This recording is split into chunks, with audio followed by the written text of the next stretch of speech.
Welcome to the Geeky Grandma with an Encouraging Nudge podcast. Hi, my name is Jill McCarthy from Central New York State, and this is our 50th podcast. Yay!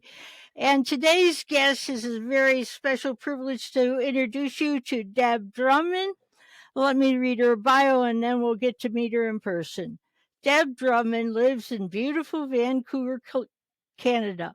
She is the mother of her two favorite people, her daughter Chloae and her son Ocean. With their new title of Yaya, she gets to add to her favorite list Brynlee and Kashton. Deb is a pioneer in the world of entrepreneurship. As a visionary, she is one of the first in her countries to create companies in the health and wellness sector.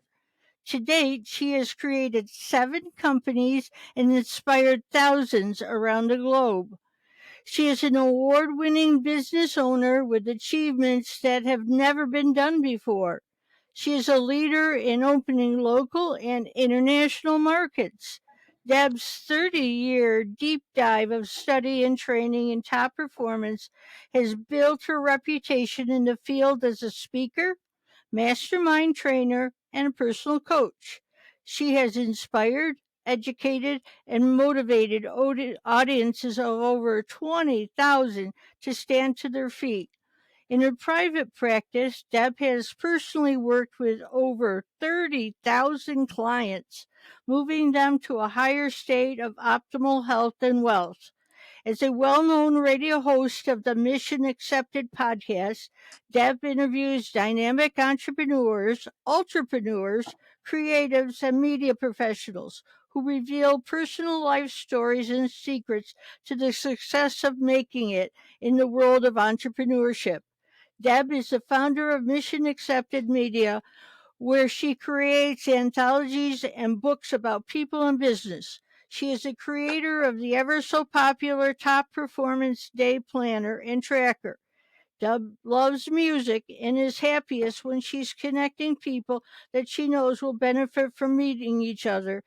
And if you were to go to her home, you'd be greeted with a table of treats that look like she took over from Willy Wonka's candy shop. Welcome, Deb. Oh my gosh, I can't believe that Dorothea sent you such a long bio. Yeah, I couldn't condense it without leaving something major out. So thank you, Dorothea. Oh my God. Okay. Yeah, nice to meet you, too, Deb.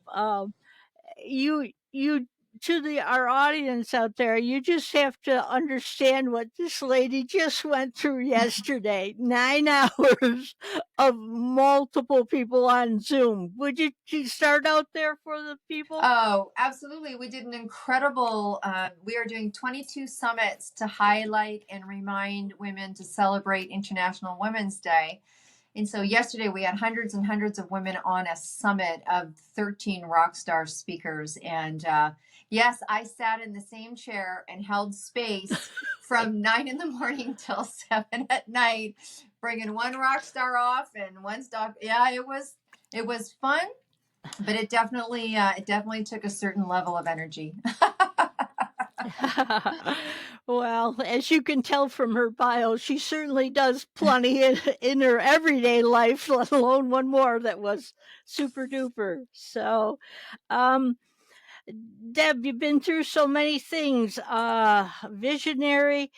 What we were talking about yesterday's summit, could you tell them a little bit about your 262 and your kicking off for next year's International Women's Day? So you know what? I think what happens after, be careful, because I always say my next book is going to be #God pick on somebody else.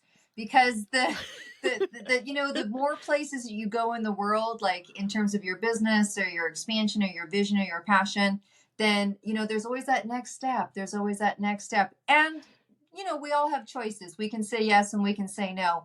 Clearly, I have a problem saying no.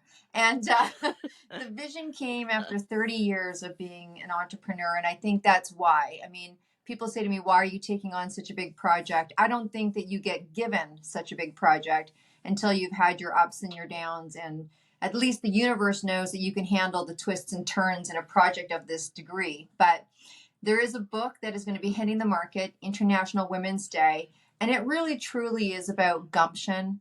And I think that we get so much, like, why are podcasts so popular, right? They're so popular because people get a lot of inspiration and motivation out of things that we're talking about that to us, they're things we've done in the past. They're things that we've gone through and we don't really remember, but someone else is going through it, just like when we listen to someone else's story. And so I think when it comes to this book, it was really the pinnacle of all of the years that I have done working with women. It was inspired by a Woman's Day book when I was 31, and I'm not anymore. I was inspired to do a book that went out of print. And then I was also watching a movie it's a movie called Seeing Allred, Gloria Allred, and she is an activist for women. And I was watching her show and it inspired me to add the summits to it. So for me, it's a pinnacle project. And it is basically 262 women that understand self-funding. So like you said, other media or creatives like singers, dancers, actors, they are entrepreneurs as well. Ultrapreneurs, which are just entrepreneurs that can't say no. And entrepreneurs, right? It takes a certain something to not just take the mission, but my gosh, it's the staying on the mission. It's not the scary part might be saying yes, but you know what? The staying part is where the tests come in. And so I wanted a place where women could just be real. I get asked a lot of times, speak here or do this or write this book or write this chapter, write it about this. Sometimes they give me, questions and whatever, and that's super cool. But I wanted to create a platform so when someone opens up the page, it's this beautiful full cover spread of just this woman. And on the left-hand side, she gets to write her story. Like, what do you want to talk about? You want to talk about your stamp collection? You want to talk about a time that you overcome? You want to talk about you want to do a letter to your grandchildren? I mean, you be you, right? And then on the other page, right, it's where you double down on your passion, your philanthropy, your project, and let people have a full cover spread of who you are and what you do. And you have carte blanche as to what you write. And then we put that all together. And for the next 5 years, that book will be making its way around the globe. Mm-hmm. Yeah. Wow. Yeah. I tuned in several points yesterday when the different people were talking, and I did hear you just say, you wanted the women to be real. You weren't looking for some fancy facade. You wanted them to be real and true to who they really were, and that you were really pulling for those artsy people, the musicians and the artists, and I've heard that in other things and what you've done. And your summits, not only did you do it yesterday, but like you said, you were doing 22 of them. And I happen to be one of your speakers for November 8th. So I get to be a small piece of this. And I have to say, when you reached out to me, you reached out to me in person and you took time to talk, and not just 5 minutes and brush me off. You took time to listen and to care about me as a person. And you must have a really big heart to hold the space like that for so many. So well, thank you're you. welcome. Thank you. I think it's interesting. It is a big project, and I'm going to kind of reframe a little bit when you said I'm a small part of a big project. I think you're a big part of a big project, and that's really what this is. It's you speaking in November is commendable in relationship to, the whole thing's called stand up, speak up, and show up. Yes, you. And when I say yes, you, there's a lot of us that have done things and, we've been on this and doing this and stage and blah, blah, blah, whatever. And sometimes people get comfortably like success. I want to say successional, but I don't want to say successful. And we get comfortable in that. And we're like, oh, da, da, da, we're doing our thing. And we have other things that are catching our attention. And we've got time in our life now. We've built our business. So it's like we're doing other things. And my draw to that is get yourself back up here and share. Get yourself back up here and share. Yes, you're getting a little comfortable. And then there's people like, I've never spoke before. I can't imagine speaking on a summit that's got, this many people or this other speakers. And they're kind of like doing the comparison thing, right? And I can tell you one of the most profound speakers we had yesterday, she was almost throwing up. Like, she was so nervous. She had to have her girlfriend go to her house. And I mean, the whole bit. And she sent me a message today. She goes, I thought I was going to die. And I'm like, but ironically, did you hear you speak? I mean, it was on point and you would never have known. And she actually ended up being one of the most, she rocked yesterday. And I think that it's a very important piece. I kind of have this thing about vibration and energy, and I think you do too, that things kind of line up when they line up. Right. Whoever's meant to be on this project was meant to be asked to step up. And I think that's a scary thing to do, even for myself with this project. Do people think I woke up yesterday morning and had a little glass of champagne and thought, I got this? I mean, there's stuff I get asked to speak up. It's just as scary as when someone else gets asked to speak up and speak for their first time. So we're all getting tested. We're all moving ourselves. So there's no reason why I should only give you 5 minutes. I'm no different than you are. Yeah. Yeah. Yeah. You're welcome. Thank you. I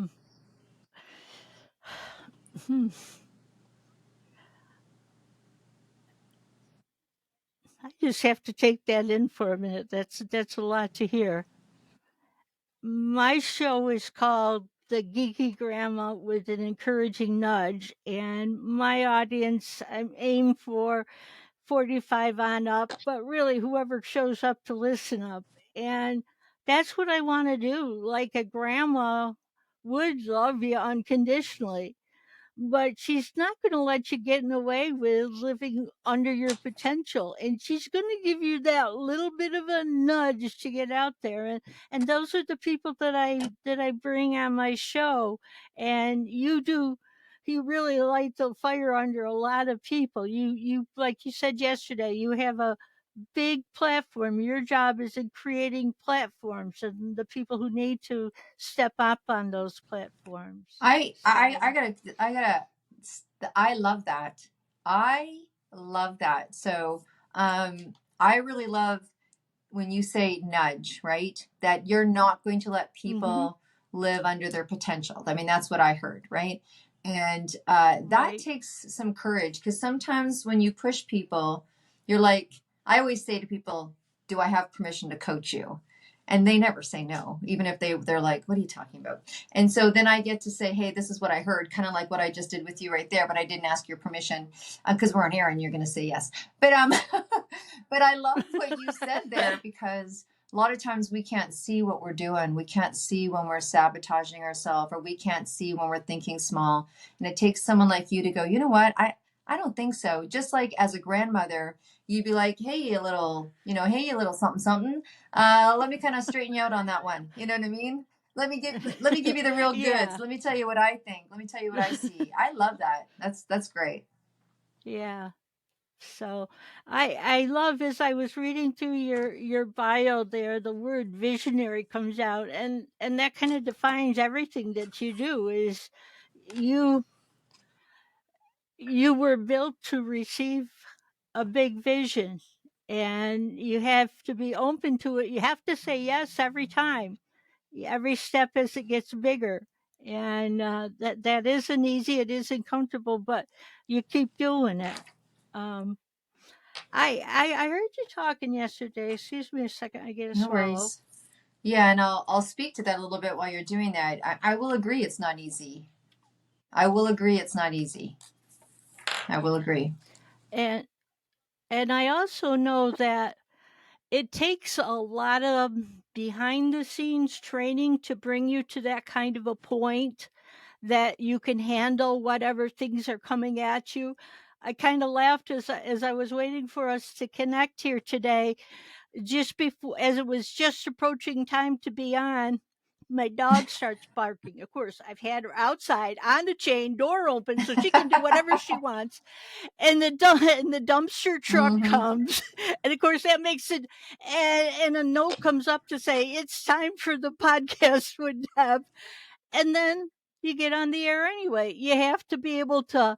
You've been through those. You build up the tolerance for those, and now you go forward and do it Mm-hmm. anyway. Just old Susan Jeffords, feel the feel and feel the fear and do it Yes. anyways. Um, I also heard you talking yesterday about people getting their wings. I know I have a story about when I got my wings. I've been quiet, shy. I've had all those labels along the years, but I was finally starting to build up that self-esteem and getting ready to get out there. And a pastor friend of mine opened up an opportunity, and she knew I played the piano, and I asked, could I play a song for the Sunday service? And she said yes. I says, well, it isn't a churchy, it's a regular song. Is it still okay? Yep. Well, I played Impossible Dream, and I got up to play, and I started to play. Now, this is a song I've played hundreds and thousands of times. I didn't have it memorized, but my fingers knew where to go. My fingers went on the wrong keys. I started to play about 2 or 3 measures, and it was no way right. And I says, turned to the audience, and I says, well, that is how it's not supposed to go.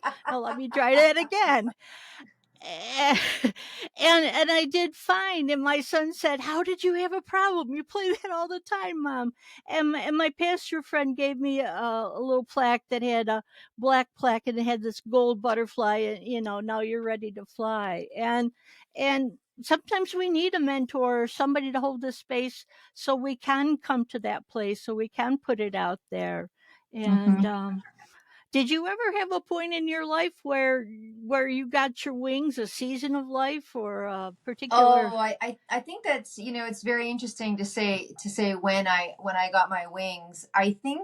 Um I think I think when you've gotten to that place where you've done something enough, you've versed enough, you've been tested in that area. And I think for me, what happens is, um, I know when I get asked. I know when I've kind of mastered something. When I'm like, so for example, yesterday was our third summit. Now it's the third out of 22. I knew when I woke up in the morning I had done everything possible. Did we have a tech issue at 20 minutes before we went live? Absolutely.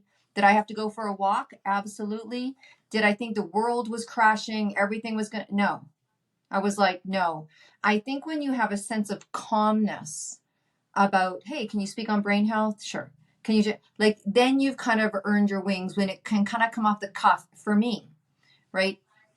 Doesn't mean I'm not Right. nervous.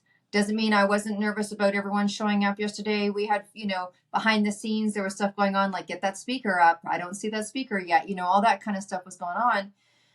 But I think that there's a certain calmness. That's why I think when you take on bigger things like this, it's a certain level of nervousness.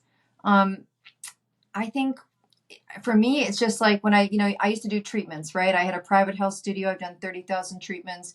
At a certain point, when someone came in for a chakra balancing, I could have literally been doing something else 5 minutes later, and I can go right into that energy. Or I can be doing a treatment and I can go do top performance reverse engineering of a high-end resort in Brazil, and I can do it in 3 minutes. I think that's when I know that I've earned my wings, when I can transfer from one to another really quickly. Wow. But I think it comes with time. I think it comes with time. I honestly think that you've been scared enough, tested enough, have to prove it to yourself enough. You have esteem. There's a big difference for me around self-esteem and business esteem. And when I work with a client on, Uh-huh. like, they're like, when we're breaking out their business, and they're like, I can tell when something's coming from low business esteem or low self-esteem.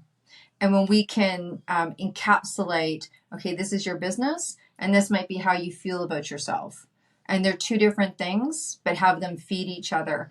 So your business esteem, earning your wings in your business, is doing something enough times, having enough experience, knowing that you can handle that situation, like dogs barking, or right now a raccoon could be running across the screen. You're like, we're going to do this anyways. And it doesn't rock your world. You're like, that's super funny, right? But then there's Yeah. self-esteem, where something happens and it rocks you for a couple of days. And just making sure that those two don't Right. cross over. Keep building one as you're building the other. And a lot of times people don't think they can do things in business because of how they feel about themselves. When it doesn't have to do with you, it has to do with your skill and your ability. Yeah. Right. Yeah, I hear you. That's like when I started out as an elementary teacher, and you had to turn on that professional, even if the boss just called you in the office and reamed you out, and you got to deal with that parent 5 minutes later. Yeah. You do it, and you do it with a smile. Of course, when the door shuts, you might scream a little, but Yeah. that's okay too. So, yeah, Yeah. that's interesting. So you've done essential oils, you've done massage. What are some Well, and other I think ones you've done? really, I tell people that I started off in the music industry, and then I went from there into health and wellness. And my health and wellness career was, what people now consider entrepreneur or, multifaceted. It's like, I owned a private health studio. I taught massage. I taught lectures. I did corporate health and wellness at a time where no one even knew what health and wellness was, like 30 years ago, right? That's why they call me the professional hippie, because I'd throw on a suit and go talk about how to be a hippie to corporate, bank managers. So I had speaking and teaching. I taught 40 different lectures on meditation, chanting, holistic health, natural weight loss, aromatherapy, Ayurveda. I built companies, 2 direct sales companies that, I'm a formulator. So I formulated 300 products. We had a home party company across Canada.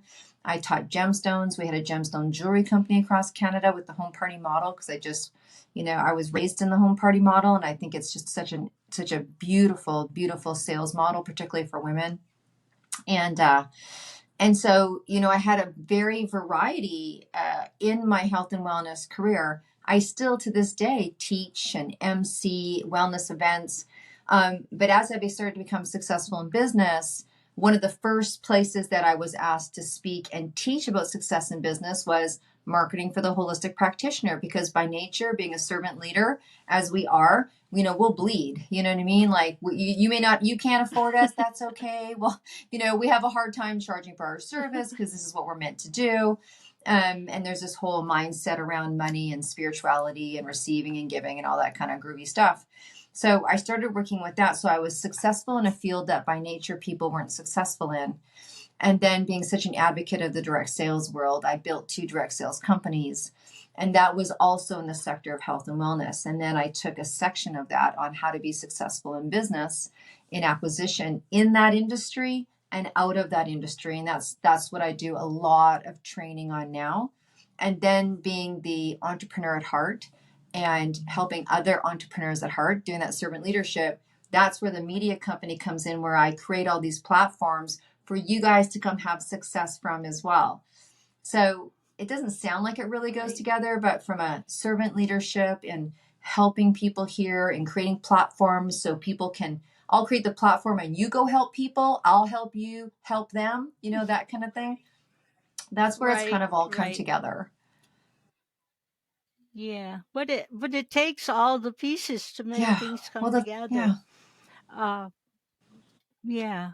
One of the things, like you've got those different components that come together, and I have a different set of components that come together, and I do women's retreats, and yeah, it takes a certain amount of organizational skills. It takes reaching out and pulling in speakers or training up speakers, and everything down to the food and where everyone's going to sleep, and yet that allows the creation for the participants.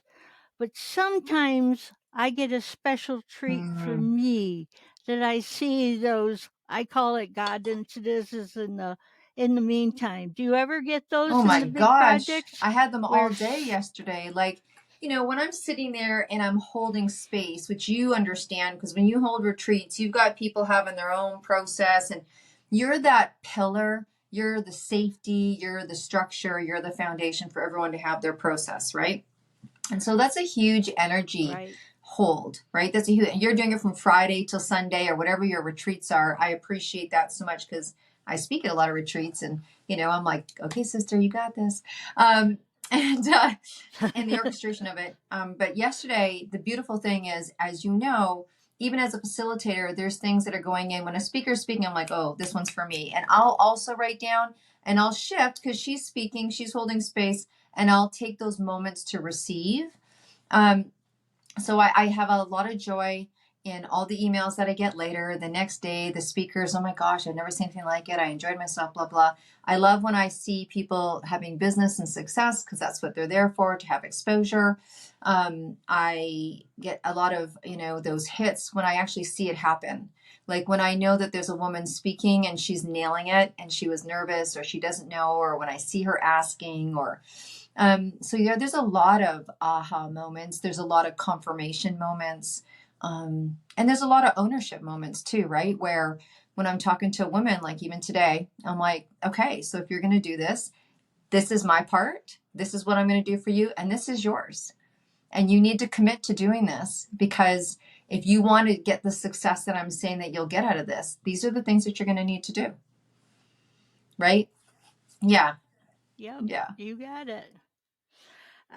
We're coming to the close on our time. Since we're that grandma with an encouraging nudge, and I want you to take a second and speak to our audience, and maybe they never thought of trying something. Could you use your knowledge and your wisdom to give them a little Absolutely. And look, hey, I'm a Yaya. To go for it. I'm a Yaya. My daughter's 30 and she's got 2. So what I would say is, first of all, I think that we get to own our, I'm a Yaya, you might be a Nana or a grandma or a granny or whatever it is. I think we get to own that with pride.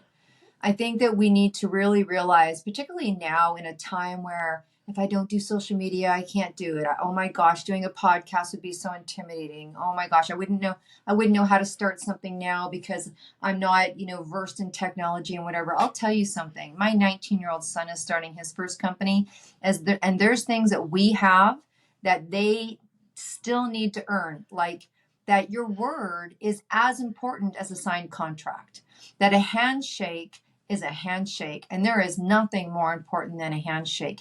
And I can tell you that the world is very much going back to wanting to have those relational conversations, those deep experiences that make people feel better when they walk away.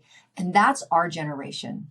Our generation has something over this new generation like yesterday's business. It's called wisdom. It's called experience. It's called grace. It's called understanding. It's called knowing what a trauma is and what's not. When someone's like, oh my gosh, you're like, man, I've lived through things 10 times worse. Like there is something really beautiful.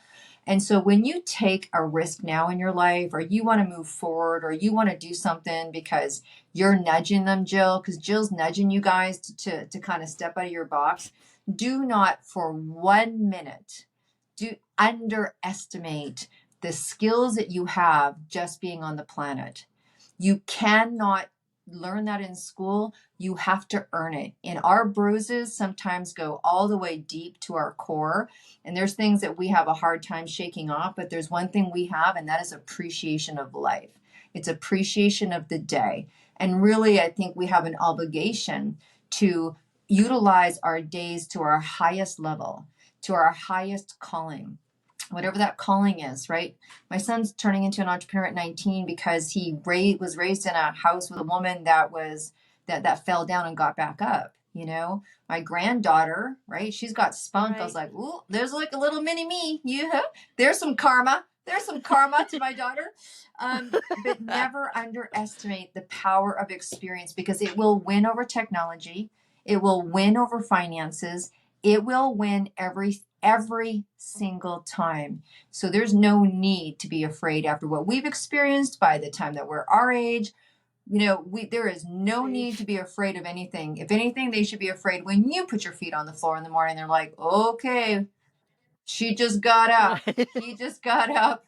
What the heck's going on here? So no, we have the number one asset for success. That's resilience. Mm-hmm. Absolutely. Thank you so much. Absolutely, honey. It was a pleasure to be with you. Bye for now. Bye-bye. See you in the funny papers. Bye-bye for now.